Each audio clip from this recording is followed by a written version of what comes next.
We expecting You're, anybody else? Robin, yours is not on. You don't know? Yeah, Twice. I do know. Okay, this is, let's call the Cedac meeting to order. Thank you for being here today. And Jeremy agenda earlier, or at least a list of what we're going to talk about. And we have several things to cover. I don't know if we're expecting anybody else, so let's go ahead. Sure. Things that I had on the agenda today were membership, and then a committee secretary to keep minutes, which is needed, and then broadband fiber update and brainstorm CDAC stuff. And I guess to add to that, I can do an update on, since one of you asked, on the tannery site. I can do that. And we have a deadline to be out of here. We do. 5:15. 5:15. Okay, so we've got, Yeah. not long. Talk fast. Talk Yes. fast. So really quick, maybe I can start on the membership piece. It appears that the best I can tell, we're at full membership right now. And there is some odd language in the establishment section of the little CDAC directive that I handed out. It talks about comprised of 5 members appointed by the select board for 3 years, except that for the 7 members first appointed, Yeah. 2 shall be appointed for 1-year terms, 3 for 2-year terms, 2 for 3-year terms. So I'm not quite sure if it started at 7 members and then it was envisioned to go to 5 members, it sounds like? Sounds like, then Well, originally, I think it was 5, and then it went to 7, and then 2 were to be alternates, right? 2 alternates. And there's none of that language in any of this or anywhere that I can find, and there's no, other than the ex officio members it speaks to, which would be like myself and select board member and Tom Pico and. But So- we currently have 7 members, 5 members and 2 alternates. Correct. And there are 5 of us here. There are 5 of us here. And so the The 2 2 alternates. Right.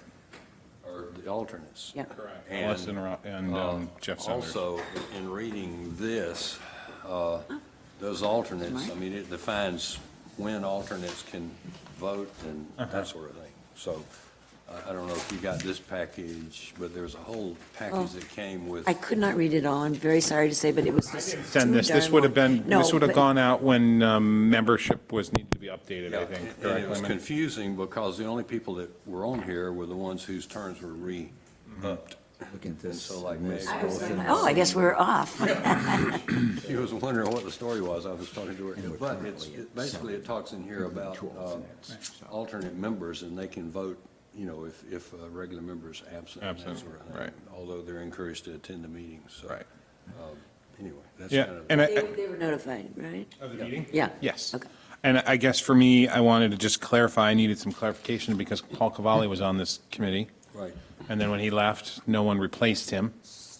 But we're still at, Still full. we're still at full membership, so. Can we go over who the 5 and the 2 are? Roger, and his term ends in 2022. Lehman ends in 2022. Meg in 2021. Steve in 2021. Robin, yours ends in 2020. And then Ellis and Jeff, Ellis Cohen and Jeff Senders are 2020 as well. But in 2020, okay, but they're alternates. But they're alternates, correct. So this was helpful for me because I'm still a little bit confused on the membership that we're supposed to have, but it seems, I think everyone understands we have 5 and we've been operating with 5 and we've got 2 alternates. Do you have one more for? Sure. Thank you. And I can try to get some clarification on this as we go forward, but Well, I think it's just helpful to know that we didn't have one space to fill right now because I thought we did. Yes, and it's, 2 things that concern me. Are we at full committee strength? And it appears we are. And secondly, if we have members who don't regularly attend, that's a concern. But if they're alternates, maybe it's less of a concern. I guess that's my second concern is that, you know. do we Well, have the to only thing is that I think an alternate, as you were saying, they're not only encouraged to attend, but probably should, because if things come up that we've discussed and they're not aware and we have to I agree. get them up to speed, then that's going to be difficult, so, Basically just a non-voting, right. But they can participate in the Absolutely. conversation. But they can vote, should there be something that you vote on and then a member's not here. So, It does, they do need to be up to speed and Yep. kept informed. then I email, when I send the email out, it goes to everyone. Would you like me to send a letter or an email to the two members and just say, hey, we really would love your, you know, you to continue to participate and be on board, but we really need, Yes, and Participation. if you're really not interested, please let us know. right. Yeah, If you are interested but can't participate on a regular basis, Let us which I know. think might also be. yeah, You want me to do that? yeah, I that'd be think, great. okay, Yeah. good. All right, then, that sounds good. How about, the next item on the agenda is for someone to be the secretary of the committee. We had a great discussion about that, and Did you- Lehman and I yeah, both I hear decided, you- I you were- I think I I hear you said said, you we volunteered." can't.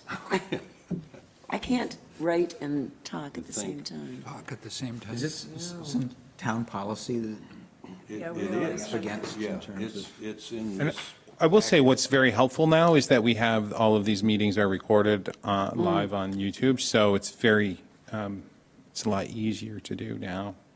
I don't mind doing a really slim, I prefer really slim minutes, I will do that for a while. However, saying that I leaving soon. may be out of, I'll have to check my calendar. I'm probably out of town for January. Perfect. Okay. Motion and a second on that? Bravo. And I'd be glad to take a turn too. I mean, I would want to do it every month, but if, Sure, or we can rotate it, whatever, but. that sounds great. I love even the rotating one. Secretary would be great. I like that even better. All right, moving right along on this let agenda. me, before we move from that, this also says we need a vice chair. Do we have one? We don't technically right now. Is that something we need to address? We should. Have a vice chair?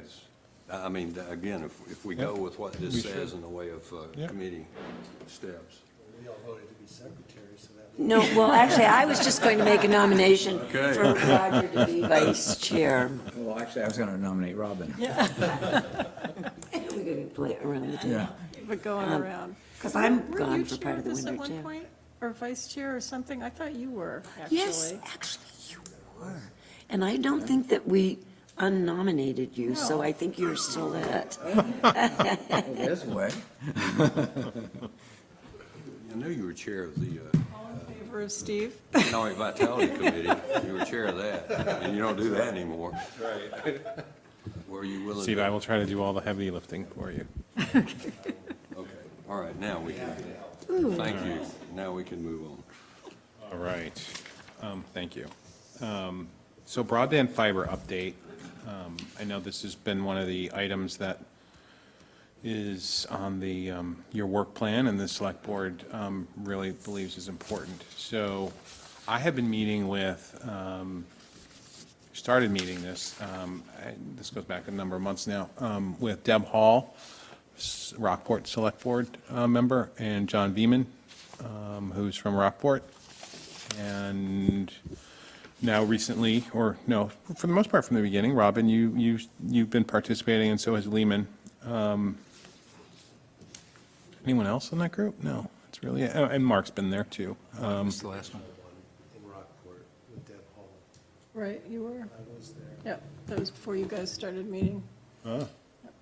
And I know I tried to, See that? Or you were there when Steve was there. We were in the little conference room in yes, Rockport. yep. Would you like to continue, or? Would, I would Okay. like to, yes. All right, that sounds good. So, We'll make sure you get the Yep. emails. we'll do that.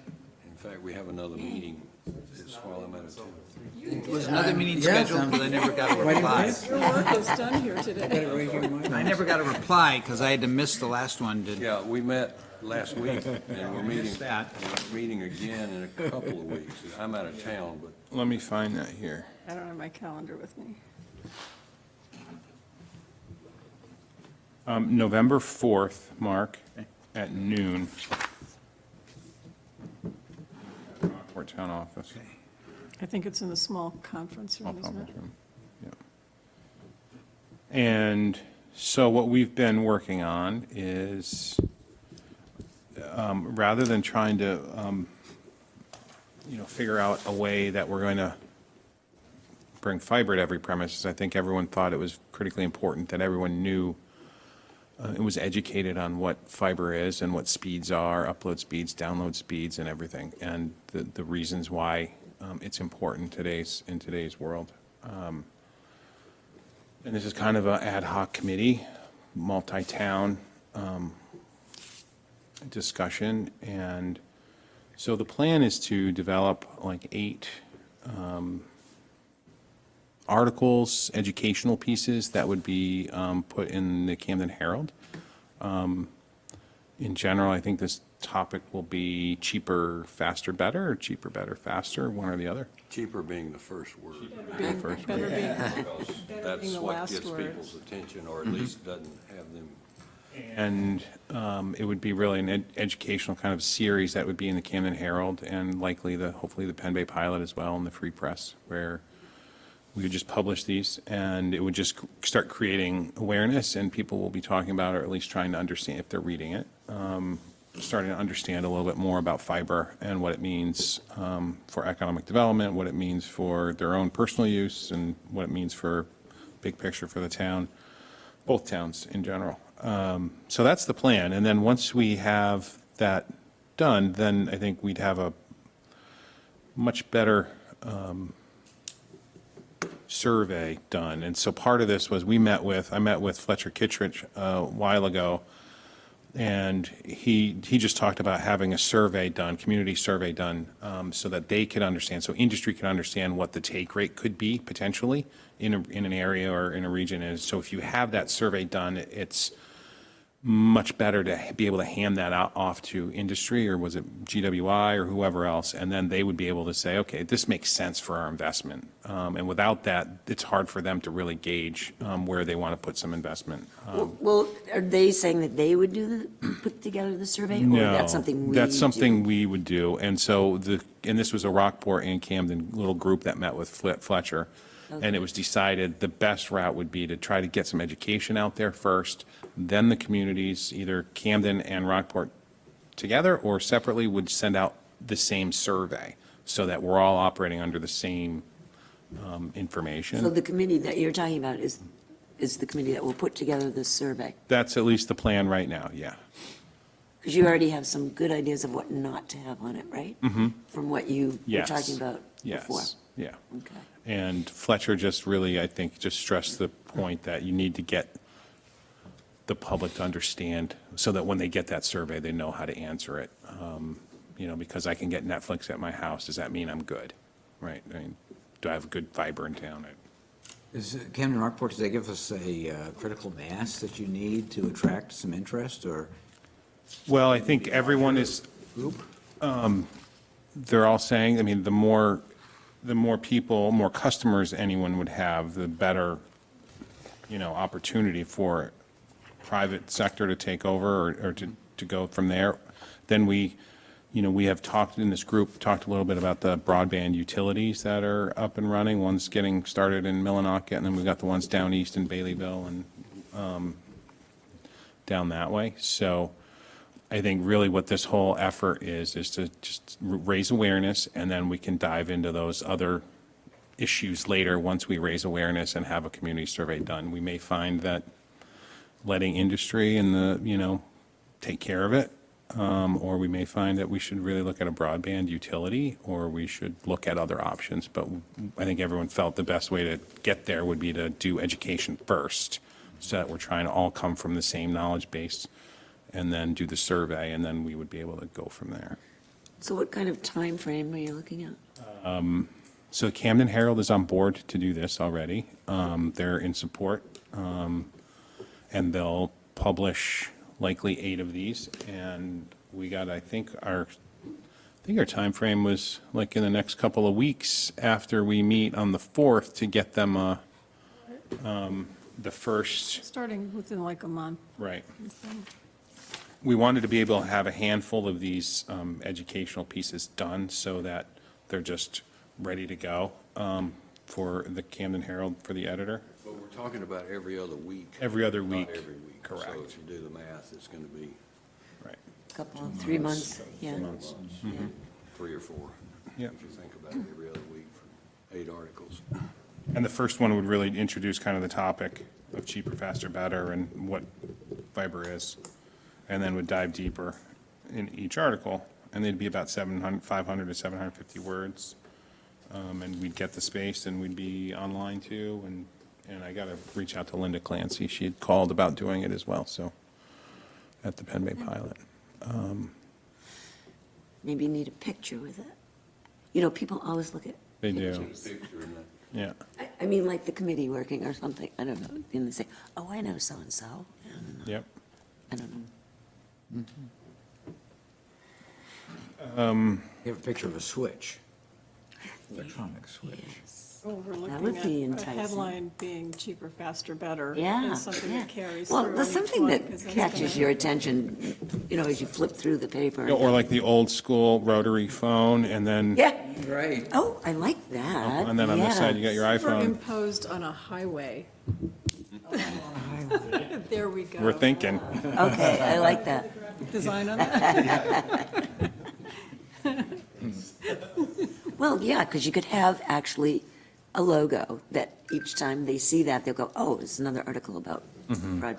And that's what, like, the tagline is important, like, that's why, like, maybe a cheaper, faster, better, Yeah. cheaper, better, Yeah. faster might Yep. be, because they see that every week, or every other week, they'll Yeah. see that, No, I and like we'll that. understand that this is a series. Part one. Yep. So that's where we are with that. Any thoughts or questions? And Steve, I'll definitely include you in on those. Yeah, and Mark, I don't know, did you get the notice last time, or did you not know about the meeting? Oh, I knew about the meeting last week. Unfortunately, I just couldn't make it. I had- Well, what hadn't been announced is this next meeting, if you weren't there, you wouldn't know about the meetings coming up.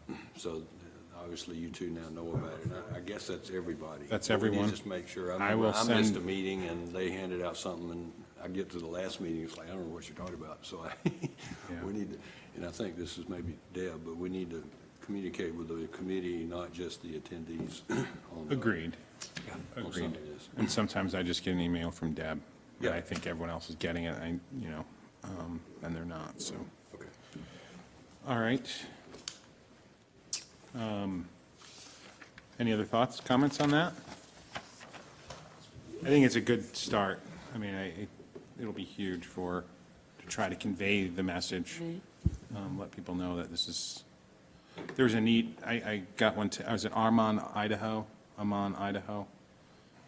Deb just sent me an article again, so it was just. She me. sent something this morning, I haven't had time to look at it.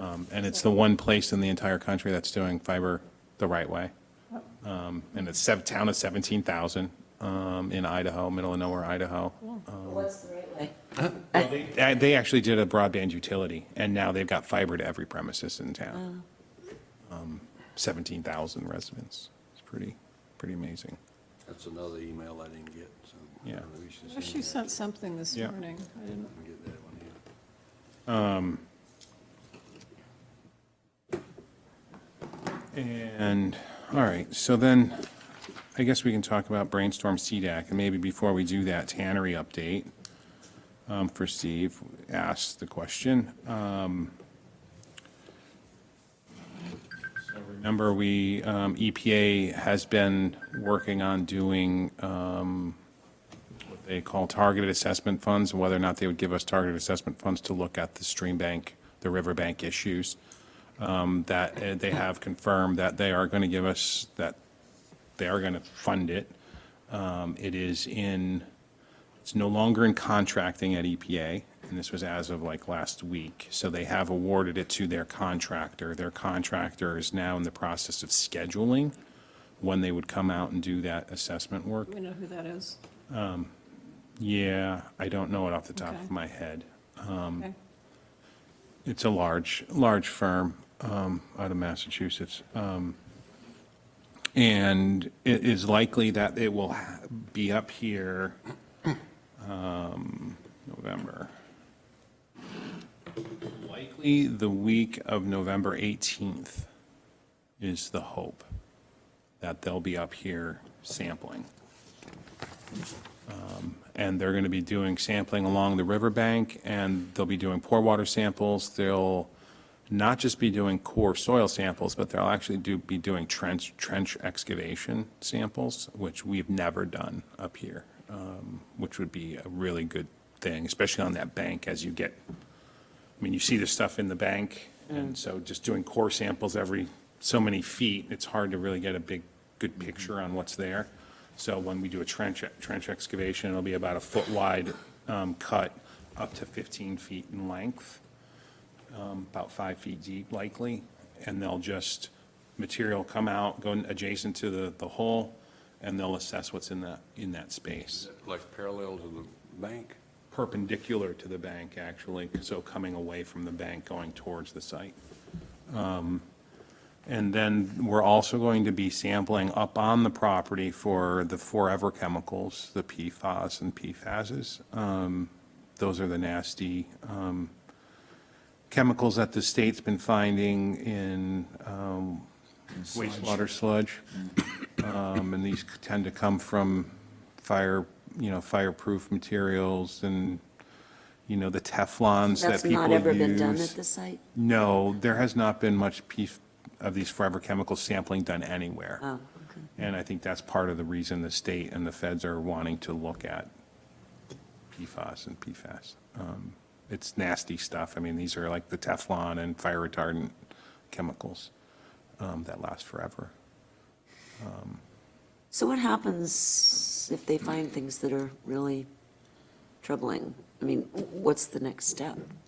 The next step would be to use the cleanup funds that we have to address it. Okay. Hopefully, we don't run across PFASs and PFASs. I mean, yeah.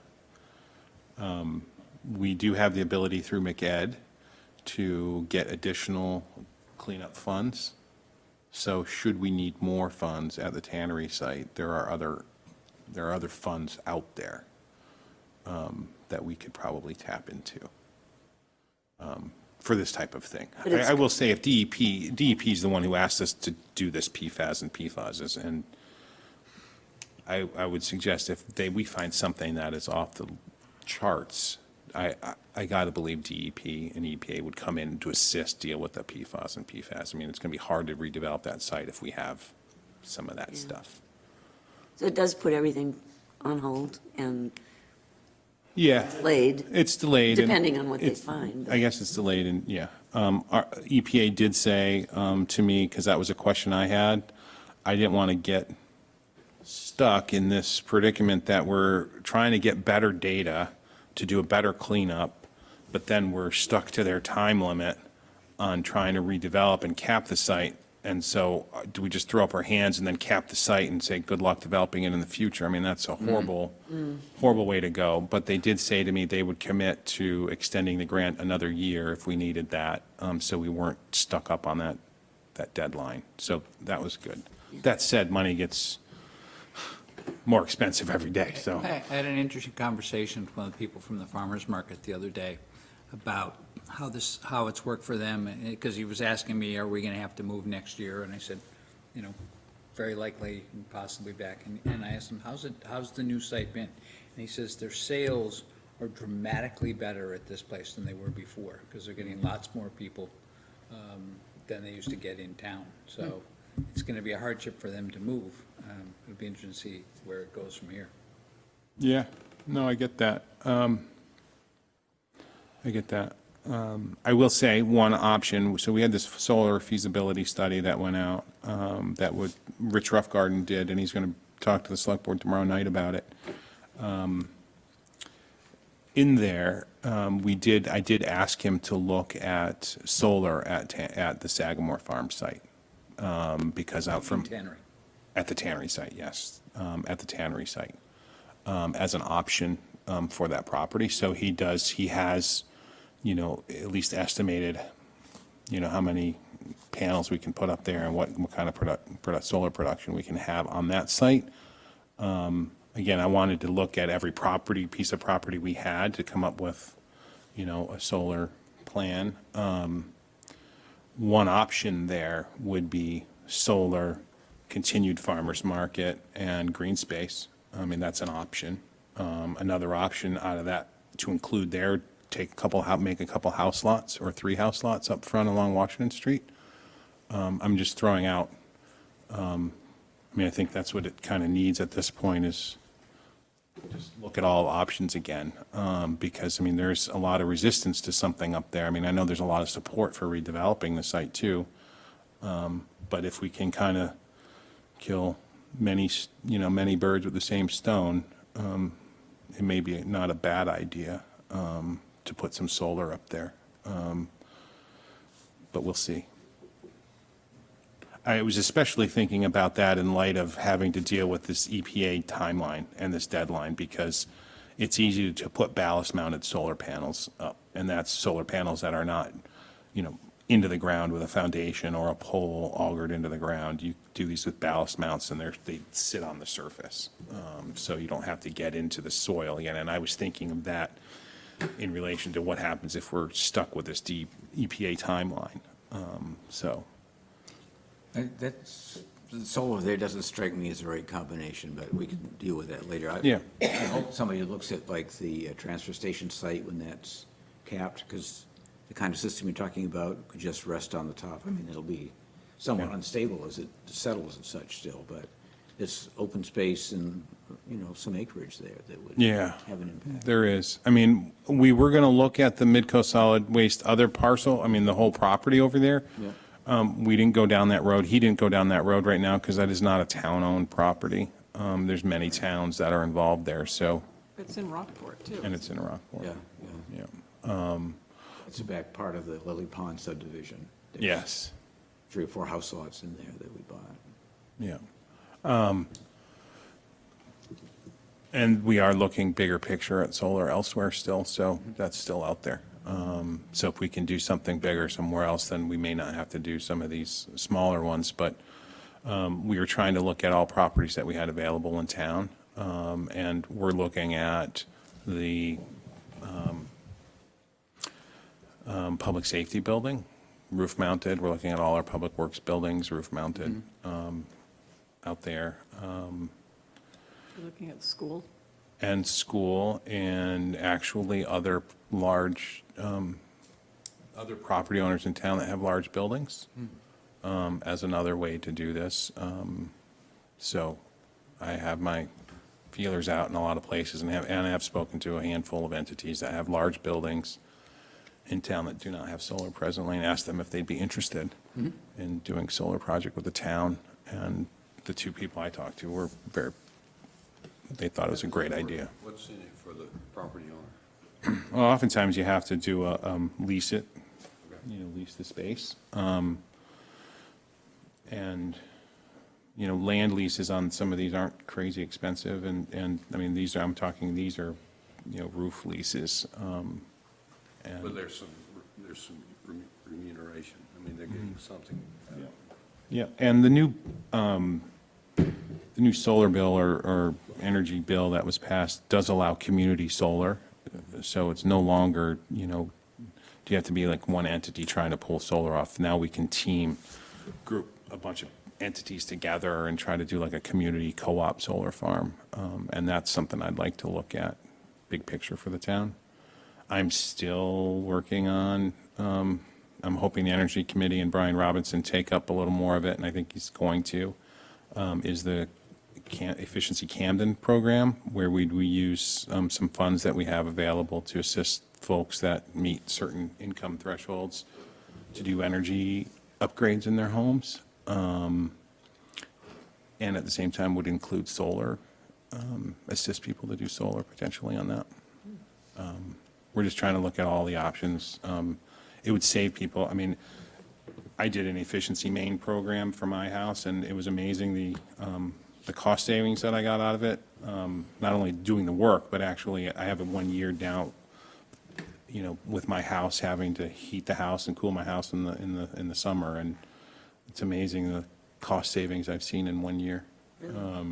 Yeah, and if we can do that, we have a lot of old housing stock here, so be good to So what try kind to, of timing would that be? our hope is to try to do it for like construction season next year. So people can actually do the work. You don't want to be doing insulation and air sealing work in February. Why not? That's what we're Well. doing. Just one perspective on all that, in the energy search that, or evaluation that the watershed school did, they found that old housing costs us more energy than any other single thing in town. That was the biggest problem. Yeah, If we can use that, that'd be a great idea. it would. It would. And the plan is to piggyback on the Efficiency Maine program, so not only are the people getting the benefit and the rebates they get from Efficiency Maine, but they would be able to kind of double dip and get efficiency rebates from us, From the town. from the town. Yeah, I thought for a while that they weren't getting rebates from the state. Did that program stop for a while and then come back? No, it's been, Really? I don't know why. I thought during the previous administration in Augusta that there was at least talk of, I thought it ended too. yeah, no, it's been there. Is it? okay, well, that's good. So that's that. That's the update on the tannery. Yeah. And again, I'm hoping November 18th, they're up there that week, and it shouldn't take more than a handful of days. And when the trench gets cut open, the trench is going to be filled immediately back in as they're backing out and moving to the next trench. Is that trench across the property or just along the water line? Because you were talking about that and then said they're also going onto the property further Yeah, down. so that's for the core samples, and the samples like for PFAS and PFAS are going to be further up, closer to Washington Street, as well as down below, because they're trying to see where it's coming from, potentially. But the trenching is just going to be from the material on the bank back, Okay. just to More than one see trench what's or there. one trench? I think there's 4 trenches. Do they know if it's contaminated out the other ways to the abutting property owners? I have not seen, that's a good question. I have not seen, Side of the road, or, yeah, I was just curious. that's a good I question. understand the water is important, Yeah. I was just curious. Groundwater, or if it's, I mean, I think EPA or DEP guy would tell you that, and I think this is probably public knowledge from some of those public meetings that were here, that for the most part, I think he would say the background pollution level in everyone's urban backyard is the same that's up at the tannery site. Yeeks. So. Interesting. And then the next item on the agenda was brainstorm and Cedac. I need some guidance and some help on, economic development stuff. And that's why I printed out this directive. I am pulled in a lot of different directions every day, and if I could just do economic development, I would do that, but I can't do that. So that's where I was trying to at least brainstorm with you folks to see if there are things that we as a group could do, or you as a committee could do, and then I could be the staff to, or, What do you, I mean, rather than leaving it totally wide open, can you say, in general, I mean, when you talk to people who are potential developers or builders, whatever, I mean, what are they looking for that we might have, or do we need to respond in some way to create something that creates opportunity? Yeah, I I mean, think- I got all my own ideas, but I don't have any money to do anything with it, so. I know, that's, That's the problem, so let's take somebody's money and see Yeah. if they can make it compatible. I mean, like Rockport's doing with the RES, the school, the old school property. I mean, I'd like to do the same for Sagamore, put out an RFQ, and I did talk about that I would be working on the RFQ. I just, Frank, I started it, I just haven't been able to, spit it out. So helping work on that would be helpful to me. I hear rumors about Tibbetts Industries, High Sierra Peaks, and so on, but I don't know if that's going anywhere or not. What kind of rumors did you hear? I'm not sure I should say. Okay, all right. Well, that's enticing. Something new you're talking about as they leave? I missed what you Yes. said. Yeah, Okay, cool. Interesting. yeah. I mean, I don't think it's, offline, maybe we could do that. Sure. I'm just not sure enough about it Sure. to say anything, but I've just heard. And I guess for me, it was, looking at this, the duties of the committee. Are there things that we can do or you can do within this that can help me and help economic development in town? I've come up with, there's things about, there's housing on here I saw earlier, workforce. Maybe I saw it somewhere. But I'm working on some of these things on the kind of the planning and zoning and kind of comp plan end of things. Ordinance amendments that would facilitate more units around and give people the opportunity to put accessory units in their houses. Doing those kinds of things. I'm going to be looking at minimum lot size for dwelling units in the village zone and the village extension zone. And so those are all kind of line up well with some of our work plan, which is affordable housing and trying to get more housing in town. And I can do those separately. It's some of these other things that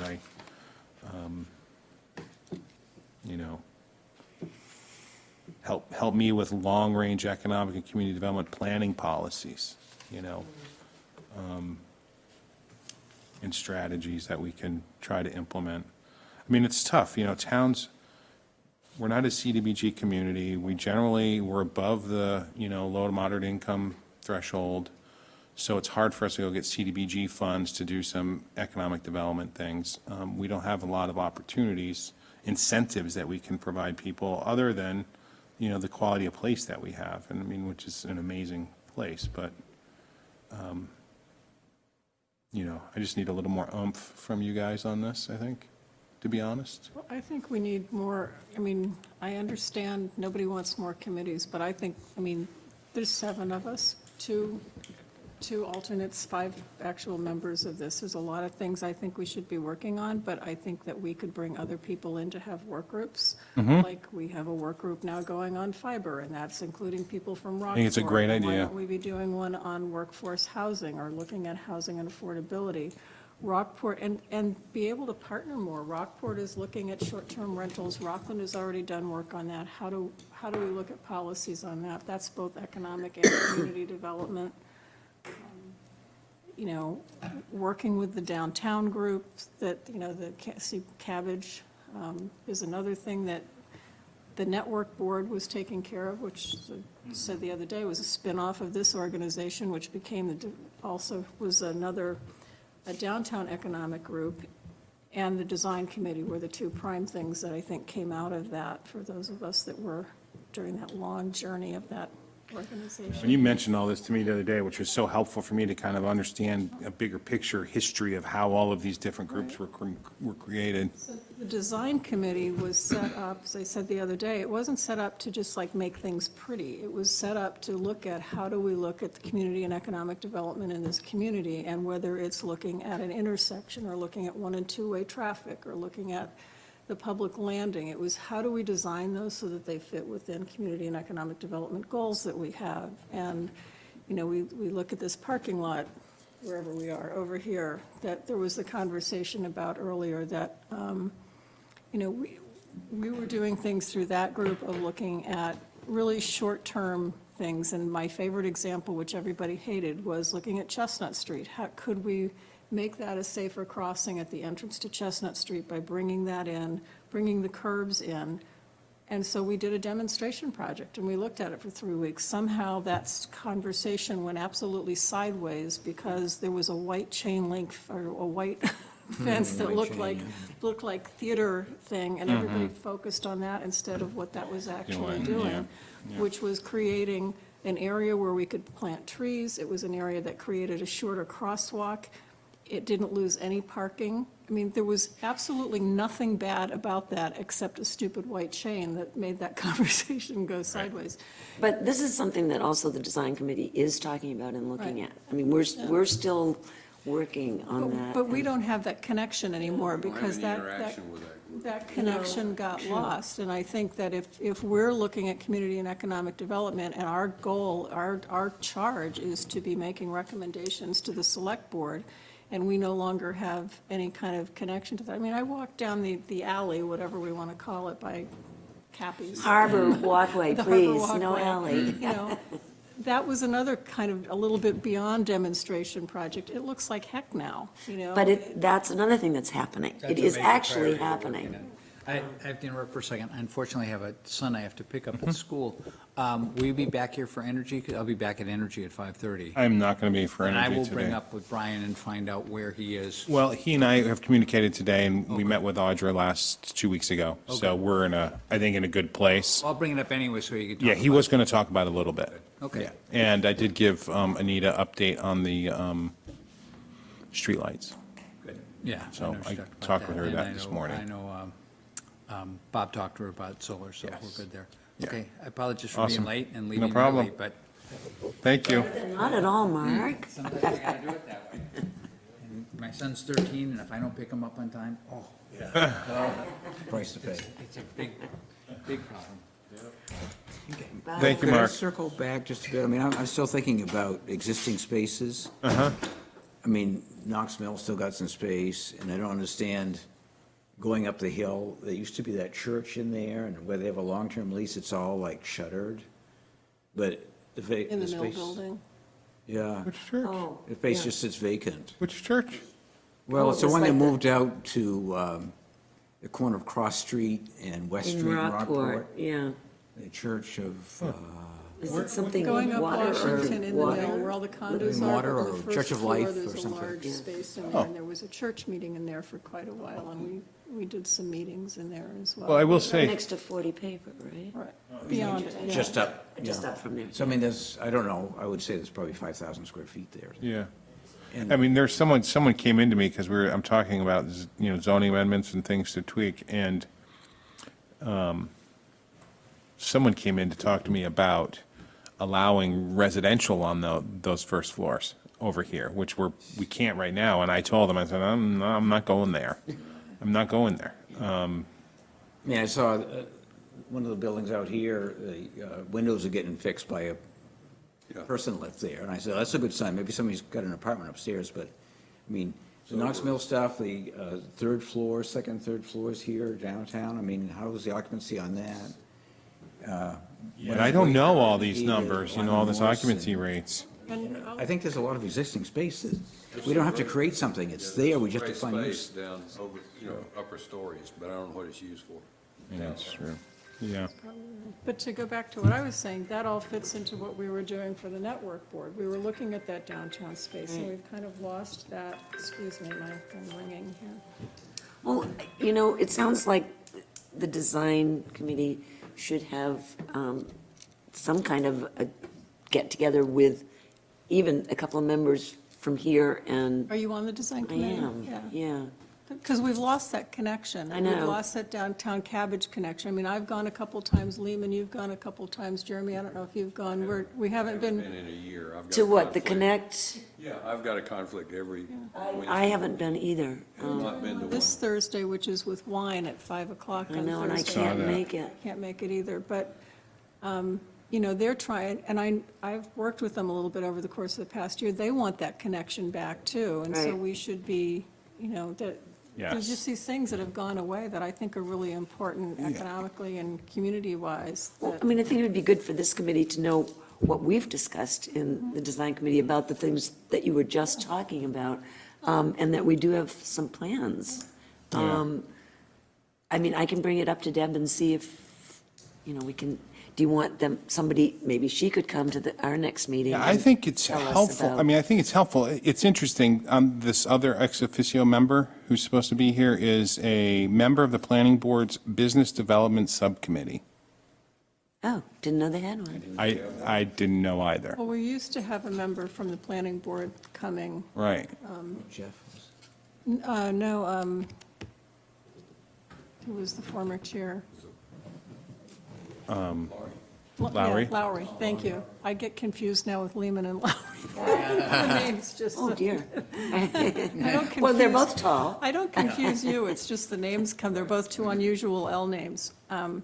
But, so he used to come to these all the time, and he was always on the committee, and then he stopped. And at that point, it was a very different planning board, but, and they were tired and looking for new blood, which they now have on the planning board. So maybe we could get somebody to come back. And, I mean, there's 5 of us voting, but that doesn't mean that there can't be more people More- here, more especially input. topic-specific, and looking at things like some demonstration projects. Like, right now, we should be doing a demonstration project, in my humble opinion, on that parking lot. Let's look at reorganizing it for 3 weeks, see what happens. Which parking lot? The one that everybody had to fit over the changes, making it one-way, doing whatever we were, you know. Yeah, we were, I have to say, as a member of the design team, we were very disappointed in the lack of support that we got. But I understood that we weren't as forthcoming as we should have been in letting the select board know as we were going along what some of these plans were, instead of just going, like, this This is is a a done finished deal project. and this is what we Yeah. want, and And that's they what a said demonstration, no. but that's what the demonstration project Right. does, you know, and that's what we were pushing from here in the network and all that, and we just lost those connections, so that's all I have. Well, it's going through as far as we are getting closer to the mural and the new parking lot. I mean, it's going to be renovated. It's not going to be changed in the way that we had hoped that it would be changed, but there will be some changes in there, you know, so. I think that's happening in the spring, It's in the spring now, yeah. Yeah, Parking lot owned by the town? yeah. yeah. But the building is, yes, and he's already said, fine, whatever we want to do, so. Doing it on the building or on a separate structure beside the building? No, on the building. There was it was contemplated originally to do a, Yeah, some sort of Some panels. Panels. Yes, and then it was much too I see. expensive, and, directly on the building. right. So is somebody from Cabbage on the design committee? Somebody who is on the, you mean is a, Somebody like that's a, like an official Cabbage board member also on the design. no, I committee. mean, I'm a member, Okay. but, no, there's not. There's not. And I have to say, it's been difficult and I had said this at the last meeting I was at, that it's hard to get downtown business people to get involved in some of these situations. So, and I've talked to people, and, because I'd kind of like to step back from some of these things, and, so, we'll see. I just, that's not anything new. It's kind of always been that way. Yeah. It'd be just the hours during the summertime when the peak season, and then they just Yeah, want to take there's a break that, from and it then? And we are an aging population of downtown business people. There are some new people coming in. I was going to say, there's a nice refreshing thing going on. Yeah, but still, a lot of people who've been here for a very long time and are tired of Tired of it. being, you know, super involved and are just looking to enjoy their golden years, perhaps, you know. Right. I don't know. I'm speaking from the people that I've talked to. There could be other feelings going on, but I would like to see some of the younger, and I am going to go and speak with somebody who is just kind of coming up on Main Street as a younger person and see if she might be interested in getting more involved. But she's busy too. Everybody's busy, but, so we'll see. Should we do a little more, some reach out more, a little, just like reaching out to all these businesses, more than we ever have? I mean, we don't really. In what way, though?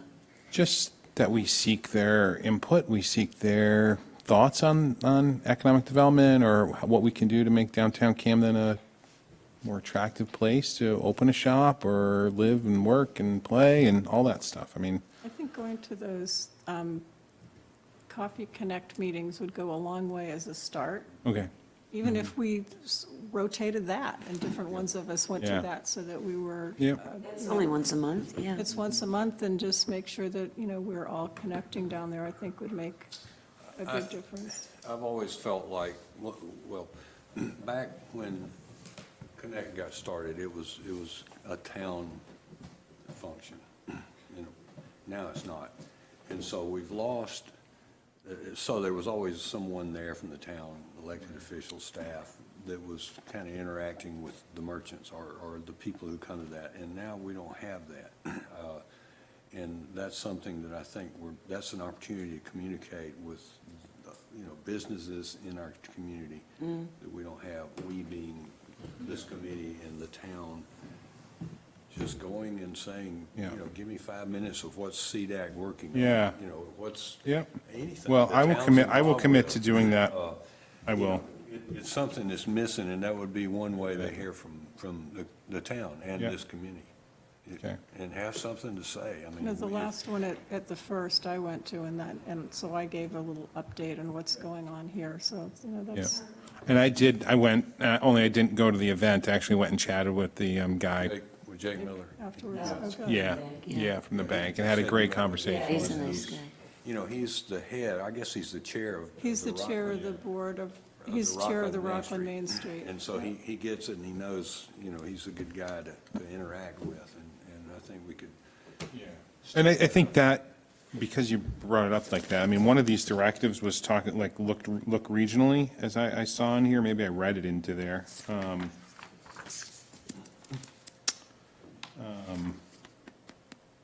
Maybe it was just that, Number 2 on the bottom of the first page. yes. Yeah, I mean, that's so critical. Yeah.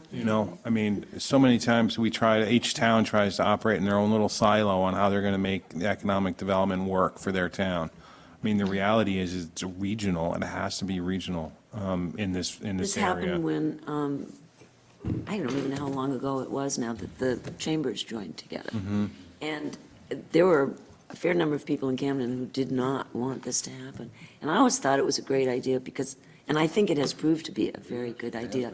It's terrific for both communities. And it has brought the communities closer together in a lot of ways. Yeah, So perhaps that's making people a little more amenable yeah. to regional Cooperation. cooperation, That yeah, was the definitely. idea.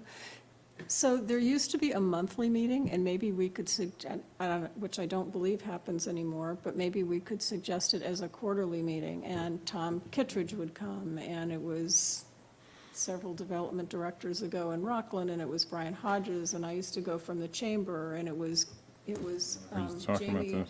Logan came, she was from the state, I think Diane came from the SBA once in a while, looking at community and economic development, and that's how the whole fiber discussion started, however many years ago, because there was a conversation on Rockland, I think John Holden brought this up, came in and said, look, Rockland's industrial park is full. The way it was set up, it's like big lots, and there's Right. no place, there's no lots left really that are developable. And what do we want to do as a region for industrial and business development?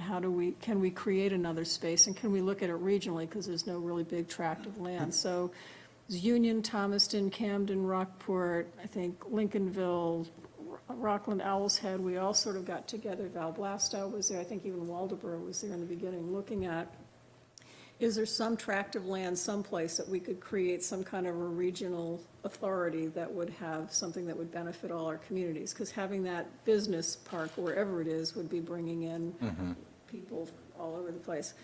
And in the end, we kind of landed on, there were some places out on Route 17, out in Union, that were potential, but really, the information highway and business, and is looking at getting fiber here, that we need that infrastructure most. And so that's what started the whole fiber conversation, was really from that group.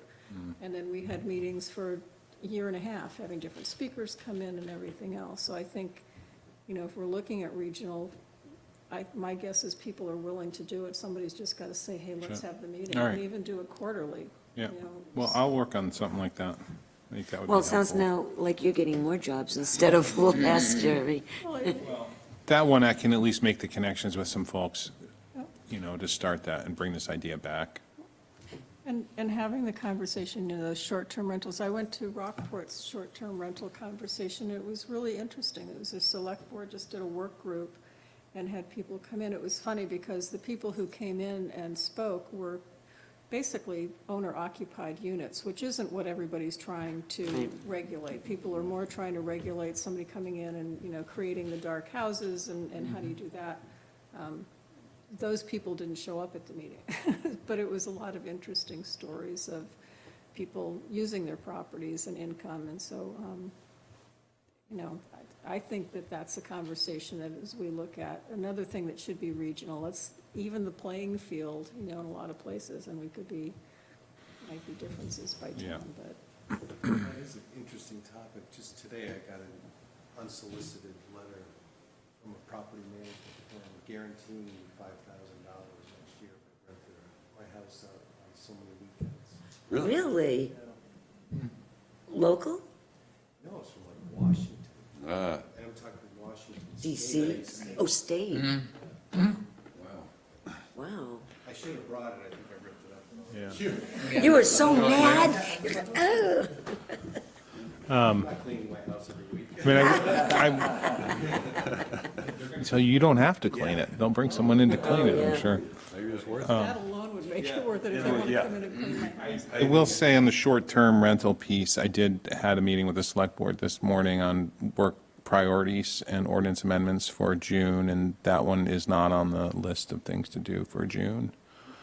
Just throwing that out there. I did Say what express. was on the list? Sure, housing.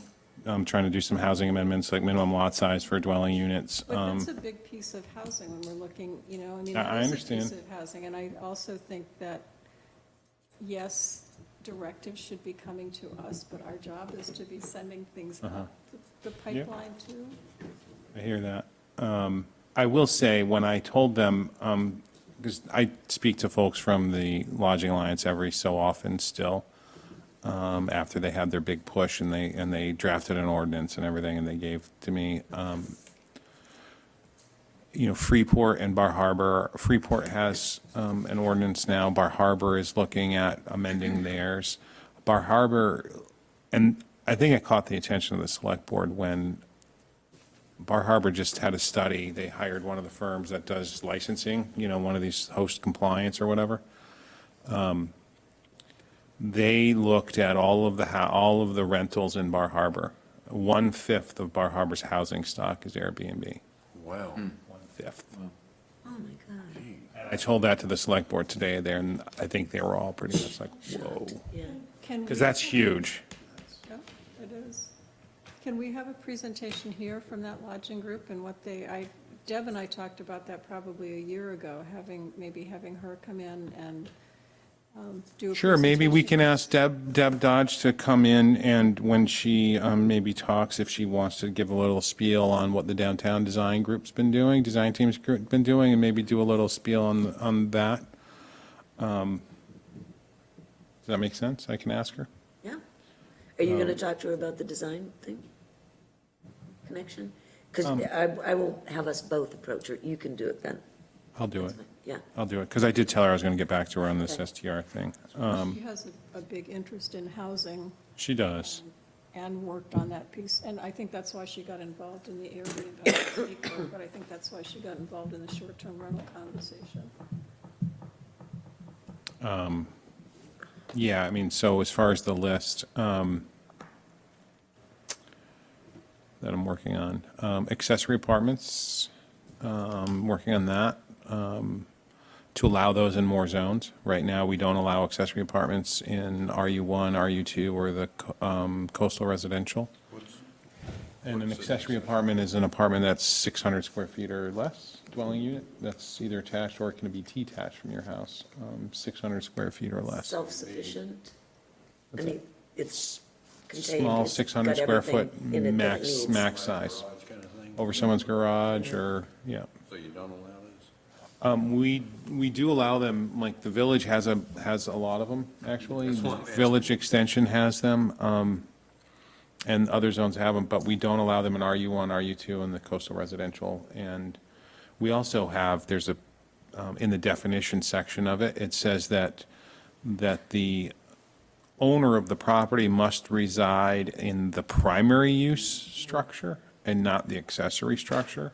And I have been approached by a handful of people, older folks, that love Camden, have loved living here, want to stay here, but the house is just too big for them. They love their property.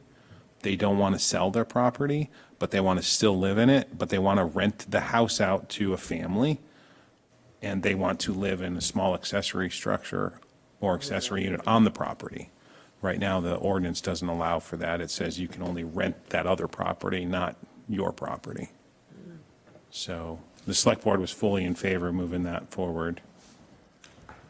My perception is that people who have these accessory apartments aren't renting them for families or individuals, they're renting them as Airbnb.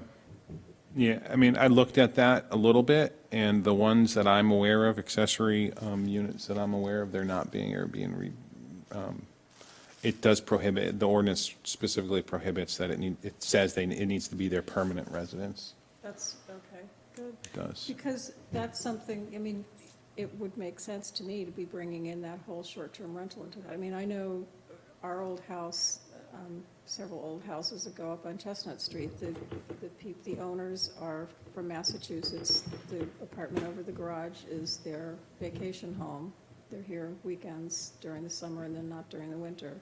The main house is an Airbnb house. I know other people who are, they're part-time over the garage, but then have a full-time rental, year-round rental in the house, because it keeps somebody There. all year long. But so it seems like that would tie in well with.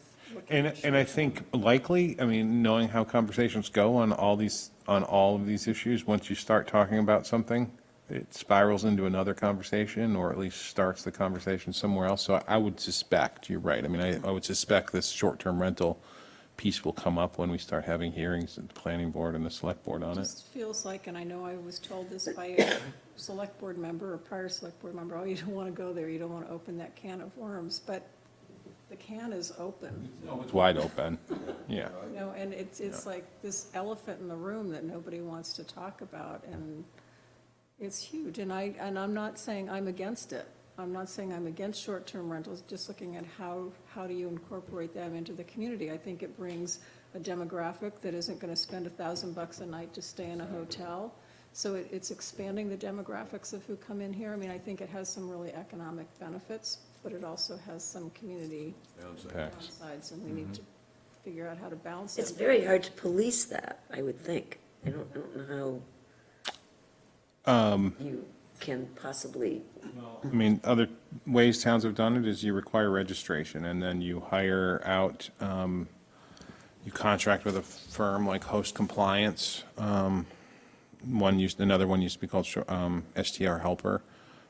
But Host Compliance, what they do is you hire them for a few $1,000s a year, and what they do is they go out there to all of the platforms, and they figure out who's renting, and what type of rental it is. They figure out the exact location.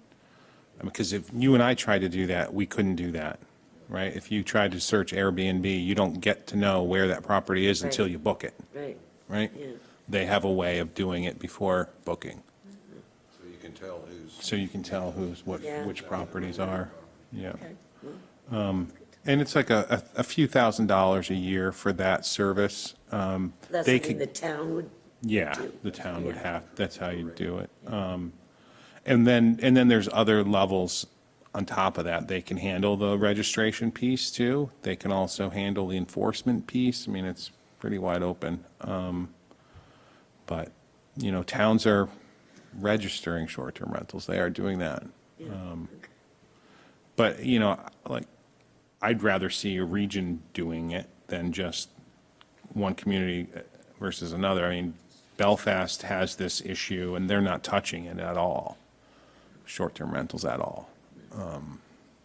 I know Rockland is registering them, and it's a tiered system based on whether you live there or it's just My a, understanding is that it's a tiered system that allows some control from them. The hotel industry, hospitality industry was okay, like it didn't go as far as they wanted, but it was a good compromise for both sides, and,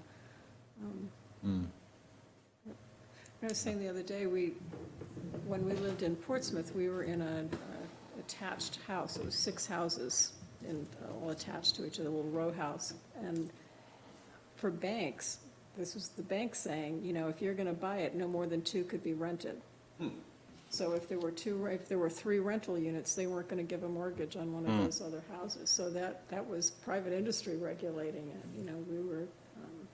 We were actually taking one from a rental unit to a full-time, so we were able to get a mortgage at the time, but the regulations are already there. You guys are doing it.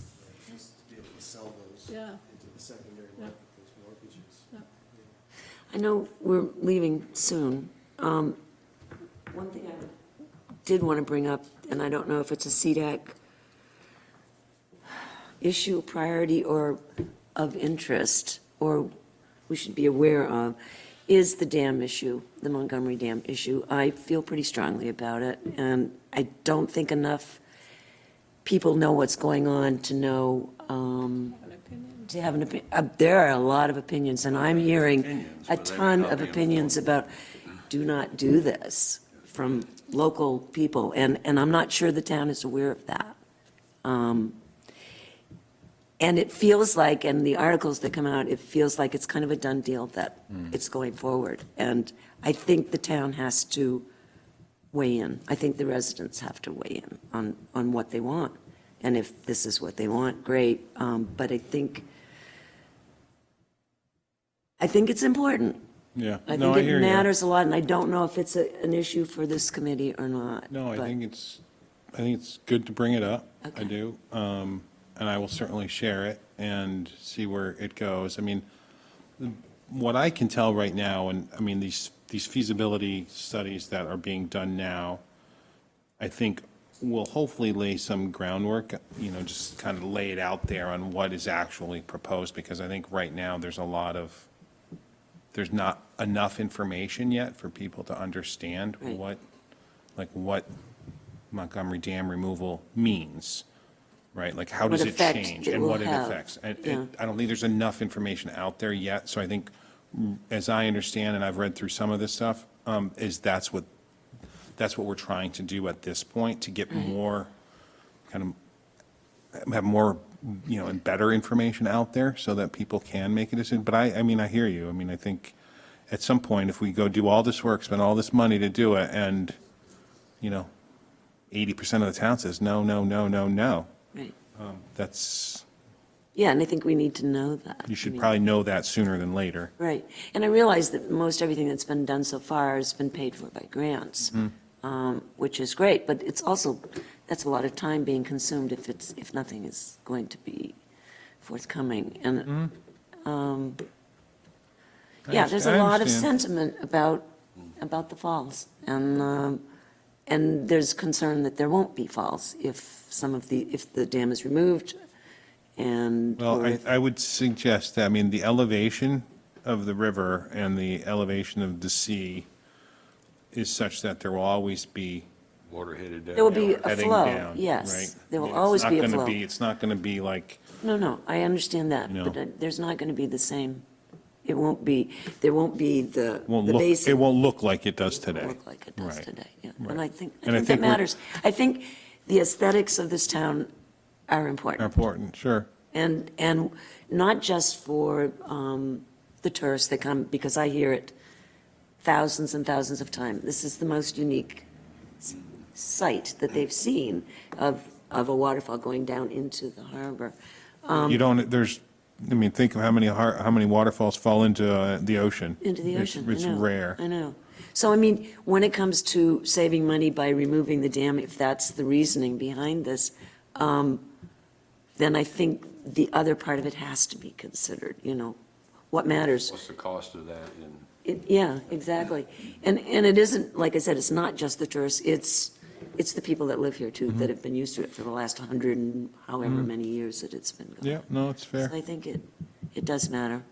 I will bring it up. And understanding sure. what, does it take, because this started all, a conversation started when Roxanne Quimby from the Main Street program was down Oh, yeah. here, however many years ago, and we walked all through the park, and she said, oh, tell me about this, and you said, we really need to get that dam fixed. And that dam. started a whole conversation of getting it built into the capital budget, and it And got it turned down a passed. couple times, and then Roxanne it passed. Quimby or and it's Roxanne built- Eflin?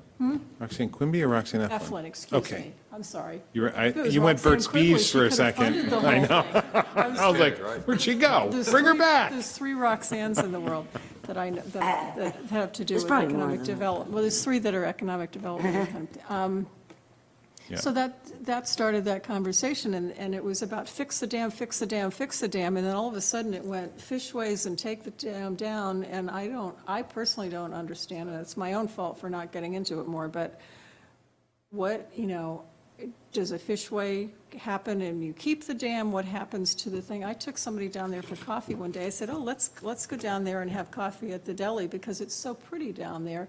And I walked there and all the water was gone. There was a little spot about this big with a dead seagull in it. Yeah, It was like, yeah. check out our view. Yeah. I think that's when some repairs were being Is done. it, yeah, but, okay, so repairs, taking it out, where does all that start? And what is it, what is the Well, proposed thing gonna the look budget like? was, it was there in the budget a couple, 3 years ago. And then, of course, because they waited, or whatever happened, it became more expensive to do it, and they decided to look at it. Do we really want to, this is the select board, do we really want to keep this dam that was given to the town by the Montgomerys? And that's when it all started. And there was a vision by a person who really is very interested in doing this, and that's great, and she's done a lot of research on it. But there are other viewpoints. There are definitely other viewpoints, and I think Understood. it has to be known. Understood. So I'm just bringing it up because Yeah. it's near and dear.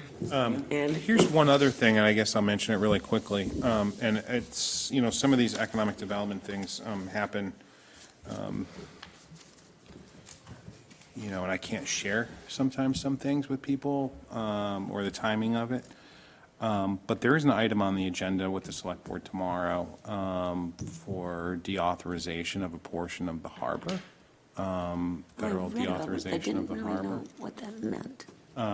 And so, right now, the Army Corps, for the most part, prohibits any type of permanent structures, anything out in their, what they call their federal navigation project area. And so we have an inner harbor project area and an outer harbor project area. It's part of one and the same from their perspective. And they dredge these harbor areas, both the in and the outer. The outer hasn't been dredged since 1929, and that needs to stay at 14 feet. It's at 14 feet and been at 14 feet since they dredged it last in 1929. Really?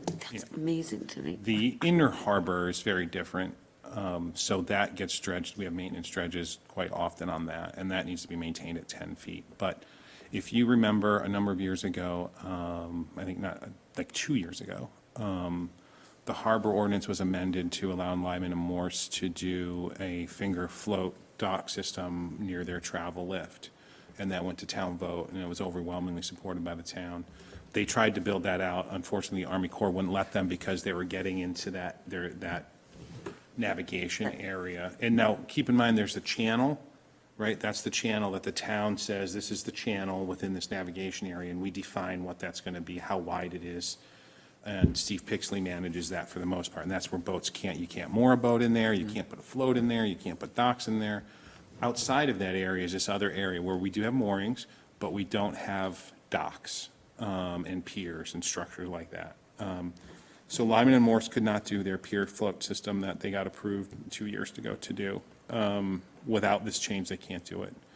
And in addition, Lyman and Morse, as you probably have heard, they have received a boater infrastructure grant to serve transient yachts. a fairly large project, marina project. They cannot pull that off either without changing this federal navigation project area. And Steamboat Landing is another one that if you read the comp plan about the harbor and about Lyman Morse and about Steamboat Landing, the comp plan talks a great deal about increasing docking facilities, increasing marina services, and doing something at Steamboat Landing. And so none of those things would be possible without a deauthorization of a portion of the heart of this federal project area. Lots of towns do this. Southwest Harbor, Northeast Harbor, Eastport has done it. St. George has done it, Thomaston's done it, Rockland's done it.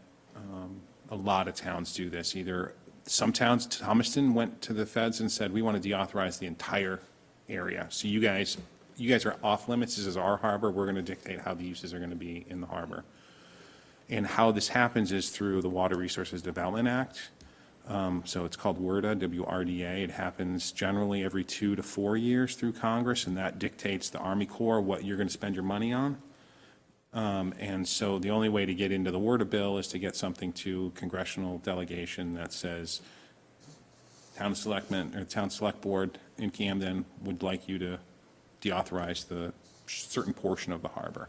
I'm just trying to understand, so we're asking the federal government to say, to give up their section, or a piece of their Piece of section, their and just section. say, This is town. we're, Now, if you look at the harbor, you've got the inner harbor, right, and then the outer harbor, but then between what is technically the inner harbor, like where all our dinghy docks and all our floats are, and where Lyman Morse's docks are along their facility, that's not in the federal project navigation area. That's all outside of it, right? That's, would be like the land side of it. And then as you get closer into the harbor channel, that's where this project navigation area is. So like, you have all these things that happen along where people already put docks and piers and everything else that's outside. And this is a chance for a little more local control on kind of creating our own destiny on what we want the harbor to be like. So there is a proposal. Again, Lyman Morse wants to do that first project they had approved. They would like to do this, they got a big project grant, and I say big, it's boater infrastructure grant from DOT, to pull off a marina project on the outer harbor. And we'd like to potentially at some point do something at Steamboat Landing, whether that means a town pier with some docks and some slips on it that because we know that there's not enough room in the harbor right now, for when boats come in. They're at 75% capacity. Oftentimes, I've heard triple stacked up, sometimes even 5 stacked up. So a boat attached to the dock system. So this would give a lot more opportunity for Lyman Morse. Why has it and the never town. been done before? Because that? the need wasn't there? Yeah, I don't think the need was ever there. Okay. I've met with, it's interesting, you go read, and I've been meeting with Lyman and Morse on this project a little bit, and if you read the old, when Shane Flynn and Wayfair was trying to do their project down there, and they were like, people up in arms about the condos and about the residential and all this, and then there was a deal struck, I think, to put some marine use out at the lake property, right, to allow that. And then they were going to make the red shed condos, they were going to do the house lots, but they were going to do a working waterfront conservation easement of like 2.76 acres or something.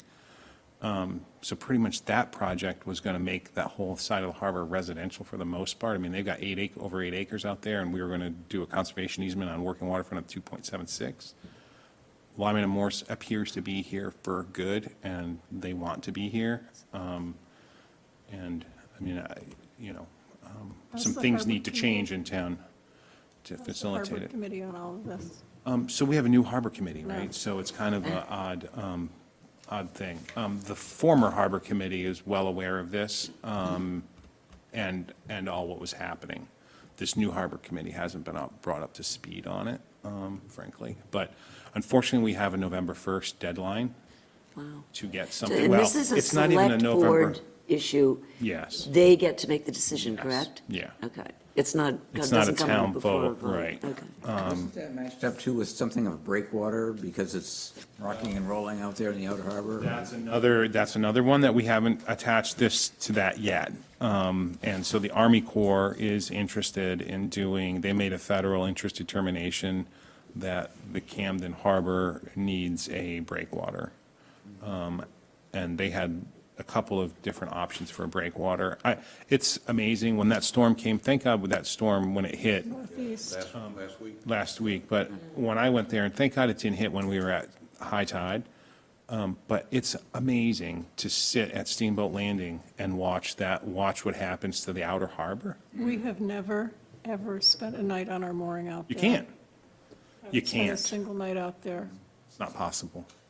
But if there was a breakwater, it would be possible.